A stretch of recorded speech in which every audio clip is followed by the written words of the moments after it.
Kesinga block Jadav समितिर नूतन committee गठन।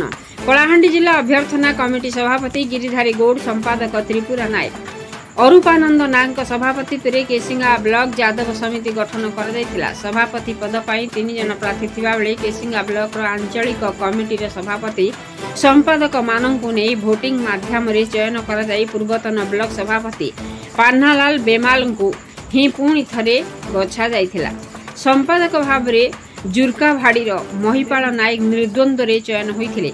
Zone 1 रे उपसभापति भाव सीताराम नायक, जोन 2 रे उपसभापति भाव जगन्नाथ बाग, जोन 3 रो उपसभापति रूपे जुगल किशोर भाटी और जुग्म संपादक भाव प्रेमलाल राउत चयन कर परामर्शदाता भाव महेंद्र नायक, पंकज गौड़, त्रिपुरा नायक, प्रफुल्ल नायक, घनश्याम गहिर, जगबंधु नायक, बालमुकुंद गहिर को बछा जाइथिला। कलाहांडी जिला जादव महासभा सभापति नृपराज जादव, कलाहांडी युव जादव सभापति गोविंद बंछुर, मुख्य परामर्शदाता महेंद्र नायक, पंकज गौड़, त्रिपुरा नायक, प्रफुल्ल नायक, बालमुकुंद गहिर, पुरुषोत्तम बगर्ती, क्षीरसिंधु बिशी, छबिलाल पौड़, जगबंधु नायक प्रमुख को सर्वसम्मति क्रमे मनोनयन कर केसिंगा ब्लॉक रो समस्त आंचलिक सभापति संपादक कर्मकर्ता जादव बंधु उपस्थित रही। अर्जुन पोड़ रिपोर्ट, मसीहा न्यूज।